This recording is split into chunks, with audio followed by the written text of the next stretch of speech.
그동안 지금 딸 주애가 등장하면서 좀 존재감이 사라졌던 그 김여정이 다시 좀 담화를 발표하면서 존재감을 과시하고 있습니다. 그 내용 함께 보시면 우리는 여전히 남조선 것들을 상대해줄 의향이 없다. 위임에 따라 끝으로 경고한다. 적의 행동을 사사건건 주시할 것이며 우리에 대한 적대적인 것에 매사 상응하고 매우 강력한 압도적 대응을 실시할 것이다 라고 했습니다. 일단 제가 먼저 제일 눈에 띄는 것은 남조선 것들을 상대한 것은 아니다. 그러니까 서울을 겨냥할 일은 없다 이렇게까지 말을 했거든요. 이 의도 뭐라고 보시나요, 변호사님? 그동안 북한에서는 한결같은 입장이었습니다. 결국은 남한은 우리의 상대가 아닌 것이고 우리는 미국과 대화를 하겠다. 이런 계속 메시지를 던져왔거든요. 이번에도 비슷한 결의 어떤 의미라고 봐야 될 것 같습니다. 결국 자신들이 ICBM이나 이런 무기 개발을 하고 핵을 개발하는 것 자체가 결국에 남한이 타겟인 것이 아니고 미국과 대화를 할 어떤 카드라는 것을 보여주는 그런 모습이라고 할 수 있을 것 같은데요. 특히나 본인들이 ICBM이라든지 이런 UN 안보리의 제재 위반 그리고 결의를 위반하고 있는 이런 상황들이 다 우리 어떻게 본다면 남한이나 미국이 연합작전을 하고 있고 그리고 군사력을 강화하고 있는 것에 대한 책임을 미루는 그런 발언이 될 수도 있겠다는 생각이 듭니다. 그리고 오늘 김여정의 어떤 이 담화 자체는 그동안 김주애에 밀려서 어떻게 보면 그 내부에서의 권력 다툼 서열에서 좀 밀려난 게 아니냐 이런 좀 판단들을 많이 받고 있었는데 김여정이 아직까지도 실세의 자리에서 목소리를 높이고 있다는 것을 볼 수 있을 것 같고요. 특히 위임에 따라 끝으로 경고한다 이 말 자체가 위임이 결국은 김정은으로부터 위임을 받았다는 의미이기 때문에 네. 본인의 존재감이 아직도 충분히 있다라는 것을 이번 담화에서 여실히 보여준 것 같습니다. 네, 네. 기억하시겠지만 새해 첫날부터 초대형 방사포로 북한은 도발을 한 적이 있었는데 48일 만이자 올 들어 두 번째 도발을 감행을 한 겁니다. 도발을 감행한 배경을 둘러싸고 상당한 다양한 관측이 나오고 있는데 김 선생님, 북한의 백서에 국방 백서에 북한 정권과 북한군을 적으로 규정하기 시작하면서 혹시 이런 것과 연관이 있느냐라는 관측이 있어요? 저는 그게 직접적인 원인이라고 보진 않습니다. 그러니까 불쾌하겠죠. 더 기분은 나쁘겠지만 그것 때문에 어제 발사했다 그렇게 보진 않고요.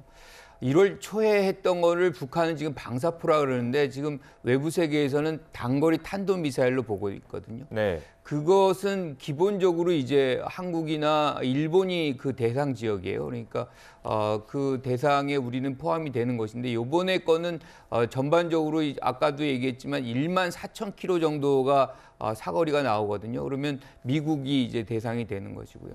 전반적으로 자기들은 어디든 쏠 수 있다는 위협의 강도를 최대화하는 것이고 김여정의 얘기 중에 이제 재밌는 거는 이런 어떤 도발적인 공격적인 행동에 대해서 우리는 상응하는 조치를 취할 것이고 더 압도적으로 할 것이다. 그러니까 우리가 뭔가를 명분을 제공했다는 걸로 지금 이 얘기를 하고 있는 건데 네. 그 내용이 결과적으로는 최근에 있었던 미국이 유엔 안보리 소집해서 북한을 비난하고 그리고 다음 달부터 우리가 한미 군사훈련이 있어요. 대규모. 네. 이런 것들이 지속적으로 이루어지는 한은 우리도 이러한 공격적인 어떤 행위들을 계속 이어갈 것이라는 의지 표명이거든요. 그래서 지금 이게 이제 강대강의 어떤 상황이 계속해서 악화가 되고 될 가능성이 높다는 것을 지금 보여주고 있는 것입니다. 네. 근데 이제 김여정 부부장의 담화가 나오기 전에 북한에서 이제 외무성 담화가 있었습니다. 네. 그러니까 이제 두 번째 도발하기 전에 외무성 담화가 이 미국과 이 대한민국이 함께 어떤 군사 훈련하는 거에 대해서 강력히 경고하면서 만약에 그 훈련을 실현한다라면 자기들도 강력하게 대응하겠다 이렇게 예고를 한 바가 있거든요. 자, 김여정 북한이 이 ICBM을 발사하고 김여정 이 부부장의 강력한 담화가 나오긴 했습니다만 우리 미국과 대한민국도 앞으로 22일부터는 북한의 어떤 핵 사용을 전제한 어떻게 확장 억제를 실제 할 것인가 이 훈련이 지금 예고가 돼 있습니다. 그러니까 우리로서는 방어를 위한 훈련이 예고가 돼 있지만 북한의 입장에서 보면 자신들을 원인을 제거하기 위해서 선제 타격할 수도 있다. 이런 위협으로 느낄 만한 상황이 있는 것이고요. 더더군다나 윤석열 정부가 취임한 이후에는 문재인 정부에서는 없었던 한미 연합 실기도 훈련이 앞으로 3월 달에 예고가 돼 있습니다. 네. 그러니까 미국과 대한민국은 지금 북한의 어떤 핵 사용 기도에 대해서 철저한 대비를 하기 위한 실제 훈련이 지금 예정이 돼 있는데 이런 것들을 지금 이 북한이 꼬투리 삼아서 이 ICBM 도발, 그다음에 대규모 방사포 훈련 이제 이런 것들을 하고 있다라고 볼 수는 있지만 그럼에도 불구하고 북한의 어떤 이 도발 수위가 점점 높아지고 있기 때문에 그거에 대한 대응 대비책은 철저하게 할 필요가 있다. 이런 말씀을 좀 강조해서 드리고 싶습니다. 네, 차장님 결국 북한이 좀 두려워하고 있는 것은 그 대북 제재와 또 한미 연합 훈련인 것 같습니다. 이런 상황에서 지금 또 독일에서 한미일 외교장관 회의가 열렸거든요. 그런데 제재를 강화해야 된다 이런 목소리가 또 나왔어요. 결국에는 강대강 대치로 이어지는 모양새인데 이런 상황 좀 어떻게 보십니까? 그러니까 이게 전망하기가 굉장히 좀 잘못하면 이것이 이 극한 대결로 치닫을 수도 있겠다. 왜냐하면 지금 군사적 도발을 과거 같으면은 대화와 아니면 그거에 대한 철저한 대비책 두 가지의 어떤 옵션이 있었다라면 지금 상황에서는 남북 대화가 단절된 지가 벌써 3년, 4년째 접어들고 있습니다. 그런데 대화의 물꼬는 터지지 않은 상황에서 갈수록 지금 도발 수위가 높아지고 있기 때문에 우리로서도 그렇고 한미일 3국으로서도 그렇고 이런 도발에 대해서 대응하지 않을 수 없는 상황입니다.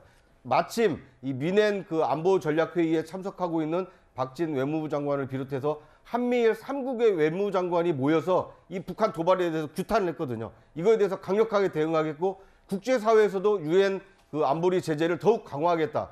이게 강경 대응을 하겠다는 입장은 천명했습니다. 그런데 강대강 대치만으로는 이 국면을 타개하기가 어렵기 때문에 다른 대응책, 대화를 통해서 특히 이 북미 대화 재개라든지 남북 대화 재개 이런 대화의 물꼬가 어느 시점에 어떤 계기로 만들어질 것인가 이런 점도 유의 깊게 지켜봐야 될 대목이 아닌가 하는 생각이 듭니다. 알겠습니다. 지금까지 북한의 화성 15형 도발 상황에 대해서 좀 짚어봤습니다.